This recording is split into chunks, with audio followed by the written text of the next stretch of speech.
नमस्कार बच्चों, जैसे कि आपने अपने पहले पार्ट 1 में कबीर के जीवन परिचय और उनकी कुछ साखियाँ पढ़ी थी।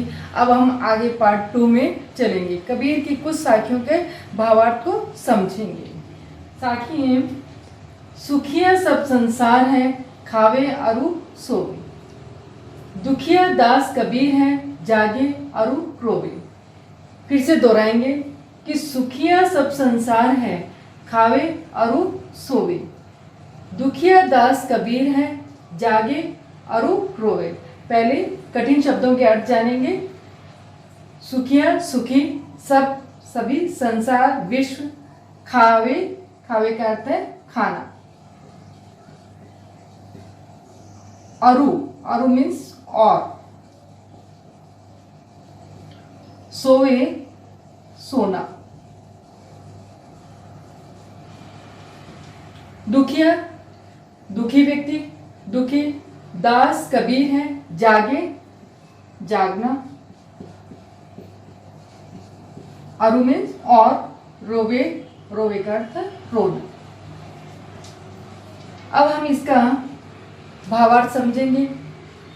इस साखी में कबीरदास जी ने हमें ये समझाया है कि इस संसार में सभी मनुष्य क्या कर रहे हैं, खा रहे हैं और सो रहे हैं, वो सभी सुखी हैं। इस संसार के लोग हैं जो अपनी भौतिक सुख सुविधाओं में चकाचौंध में खोए हुए हैं, वो ईश्वर नाम से अनभिज्ञ है, बिल्कुल भी चिंतित नहीं है, अपने अपने सुखों में खोए हुए हैं, केवल उन मौज मस्ती कर रहे हैं। दूसरी तरफ हमें बताया दूसरी पंक्ति में कि दास कबीर हैं, वो क्या कर रहे हैं, जाग रहे हैं और रो रहे हैं। अब आप कहेंगे क्यों रो रहे हैं, कबीरदास जी क्यों रो रहे हैं? अब कबीरदास जी इस बात को लेकर चिंतित है कि इस संसार के लोग हैं वो केवल भौतिक सुख सुविधाओं में उलझे हुए हैं, भौतिक चकाचौंध में उलझे हुए हैं, वो परमात्मा के नाम से आध्यात्मिकता की ओर से वो बिल्कुल परे होते जा रहे हैं, दूर होते जा रहे हैं। तो वो क्या कर रहे हैं, जाग रहे हैं। इस संसारिक दुनिया को देख देख कर वो रो रहे हैं कि संसार के आगे लोगों का क्या होगा, किस प्रकार वो भगवान की भक्ति की ओर जाएंगे। तो यहाँ जागना है, वो जागरूकता का प्रतीक है। और सोना है जो आलसी का,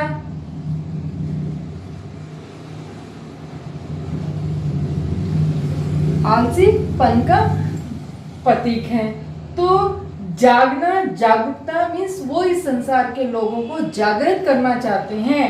अपनी इस साखी के द्वारा वो इस संसार के लोगों को भक्ति मार्ग की तरफ ले जाना चाहते हैं, ताकि कबीरदास जी मनुष्य को ये समझाना चाह रहे हैं कि मनुष्य जीवन है जो 84 लाख योनियों के बाद मनुष्य को प्राप्त होता है।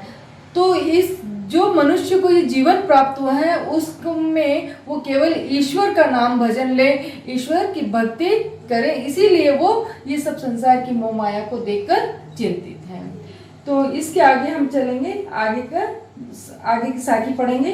वीरे भुअंगम तन बसे, मंत्र न लागे कोई, राम वियोगी ना जीवे, जीवे तो बोरा होय। फिर से दोहराएंगे। वीरे भुअंगम तन बसे, मंत्र न लागे कोई, राम वियोगी ना जीवे, जीवे तो बुरा होय।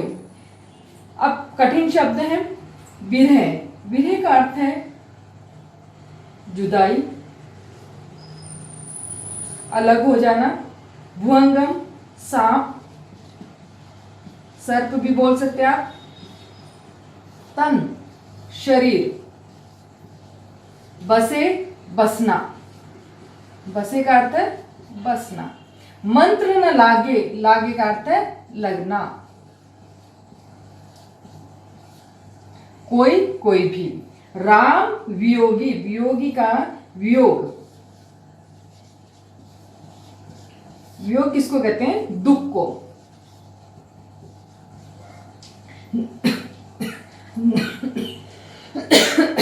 ना जीवे, जीवे का अर्थ है जीना। जीवे तो बोरा होई, बुरा का अर्थ है पागल। यहाँ पर कबीरदास जी ने हमें इस साखी के द्वारा ये समझाने का प्रयास किया है कि जिस व्यक्ति को विरह रूपी सांप जिसके तन में बस जाता है उसे किसी प्रकार का कोई मंत्र नहीं लगता। अर्थात अपने इस साखी द्वारा हमें ये समझा रहे हैं कि जिसके तन में विरह रूपी सांप बस जाता है उसे किसी भी मंत्र का कोई उपाय नहीं लगता है, कोई भी मंत्र काम नहीं आता है। कि जो सांप विरह का लग जाता है वो मनुष्य के शरीर को दिन प्रतिदिन कमजोर कर देता है। अब राम वियोगी ना जीवे, अर्थात जिसका राम के प्रति स्नेह है यदि वो राम से बिछुड़ जाता है तो वो उनके बिना नहीं जीता है। यदि जीवे तो बुरा हो, यदि वो जीता भी है तो उसकी हालत अस्त व्यस्त हो जाती है, वो पागलों के समान हो जाता है। तो यहाँ पर कबीरदास जी ने मनुष्य को ये समझाया है कि जिसके तन में विरह दुख या चिंता लग जाती है तो वो चिंता चिता तक पहुंचा देती है। मनुष्य को चिंता दिन प्रतिदिन अंदर ही अंदर खोखला करती जाती है। तो चिंता को किसी प्रकार की कोई दवा नहीं लगती है, वो दिन प्रतिदिन कमजोर होता जाता है। तो यदि वो जीता भी है तो उसकी स्थिति है, जो उसकी हालत है, परिस्थिति है, वो पागलों के समान हो जाती है। या तो फिर वो मर ही जाएगा नहीं तो पागल हो जाएगा। तो इसके लिए उन्होंने विरह के बारे में, ईश्वर से बिछुड़ने के दुख के बारे में हमें समझाया है। कबीरदास जी की छठी साखी को पढ़ेंगे। निंदक नेड़ा राखिए आंगनी कुटी बंधाए, बिन साबण पानी बिना निर्मल करे सुभार। फिर से दोहराएंगे। निंदक नेड़ा राखिए आंगनी कुटी बंधाए, बिन साबण पानी बिना निर्मल करे सुभार। कबीरदास जी ने प्रस्तुत साखी में हमें ये समझाया है। पहले हम अर्थ जानेंगे कि नेड़ा, नेड़े का अर्थ है नजदीक, राखिए रखना, आंगनी आंगन, कुटी कुटिया, बंधाए बांधकर, बांधना, बिन बिना, साबण, साबुन का सही शुद्ध रूप साबुन, पानी पानी, निर्मल स्वच्छ, निर्मल, सुभाय स्वभाव। अब हम अर्थ से जानेंगे।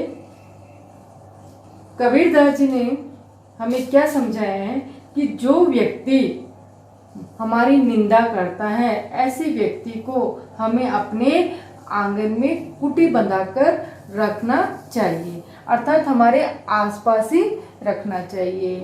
तो वो व्यक्ति क्या करता है कि जिस प्रकार मैले कपड़ों को धोने के लिए हमें साबुन और पानी की आवश्यकता होती है, उसी प्रकार हमारे स्वभाव को निर्मल करने के लिए जो निंदक व्यक्ति है वो बिना पानी के, बिना साबुन के हमारे स्वभाव को निर्मल करता है। वो हमारे आचार विचार व्यवहार को क्या करता है, हमारे जितने भी अवगुण हैं, हमारे दोष हैं, उनसे अवगत करवाता है।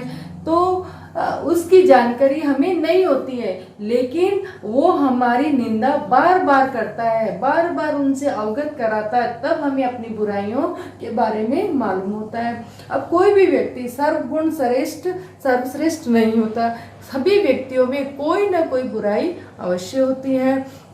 तो वो बुराई हम अपने आप नहीं जान सकते। जो हमारा हितैषी होता है वही व्यक्ति हमें हमारी बुराइयों से अवगत कराता है। तो कबीरदास जी ने हमें इस साखी के द्वारा ये समझाया है कि जो आपकी बुराइयों को बताता है, अवगत कराता है, ऐसे व्यक्ति को हमें अपने पास ही रखना चाहिए। वो बिना किसी पानी के, साबुन के बिना हमारे स्वभाव को निर्मल कर देता है।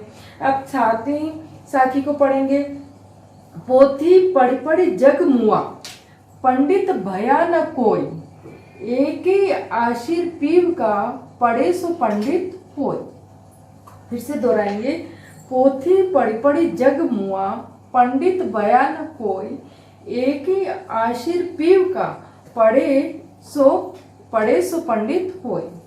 पोथी का अर्थ है कि ज्ञान की पुस्तकें।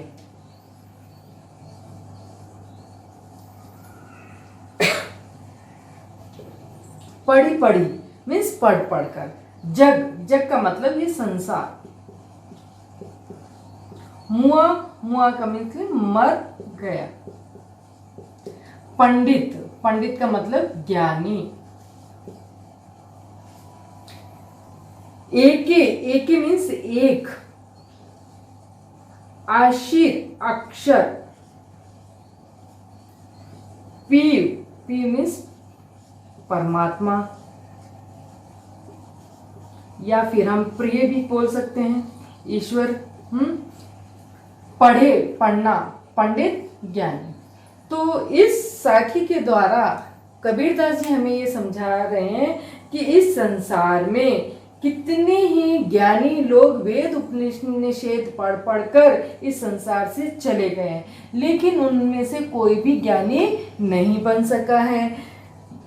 तो जिसने एक अक्षर अर्थात एक परमात्मा के अक्षर को, प्रेम को जान लिया है, जिसने ईश्वर के प्रेम को जान लिया है, वही सबसे बड़ा ज्ञानी है। अर्थात जिसने ईश्वर प्रेम को जान लिया है वही इस संसार में सबसे बड़ा ज्ञानी है।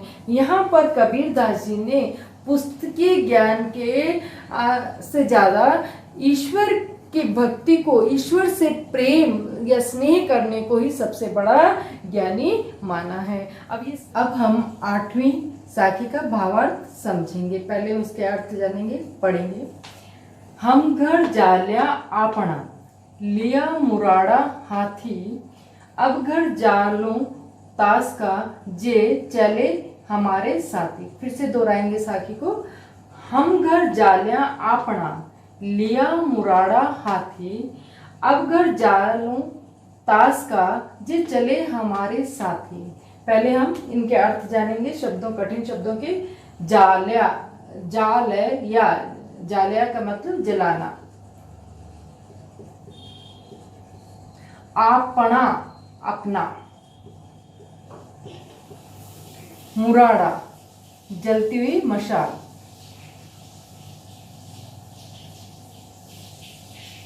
मशाल। हाथी का मतलब हाथ। अब घर जालो मीन्स जलाना। तास का, उसका। जे मीन्स जो। चले हमारे साथी मीन्स साथ। प्रस्तुत साखी में कबीरदास जी ने हमें यह समझाया है कि हम घर जाल्या आपना, कि मैंने, कबीरदास जी ने पहले स्वयं को कहा है कि मैंने जलती हुई मशाल हाथ में लेकर, मैंने, किसने? कबीरदास जी ने, स्वयं कबीरदास जी कह रहे हैं कि मैंने अपने हाथ में जलती हुई मशाल लेकर अपना घर जला लिया। अब आप कहेंगे कबीरदास जी क्या है जिन्होंने अपना घर जला लिया? अपना घर जलाने का मतलब आशय यह है कि उनके अंदर जो काम, क्रोध, लोभ, मोह और अहंकार, ये जो पांचों चीजें हैं, ये कबीरदास जी ने अपने मन में से जला दिए, मीन्स इनको उन्होंने नष्ट कर दिया है। कि कबीरदास जी ने जलती हुई मशाल लेकर अब ये जलती हुई मशाल कौन सी है? ज्ञान की मशाल लेकर कबीरदास जी ने ज्ञान की मशाल लेकर अपने हृदय में से अकाम, क्रोध, लोभ, मोह और अहंकार जितने भी अवगुण थे इनको नष्ट कर दिया है, इनको जला दिया है।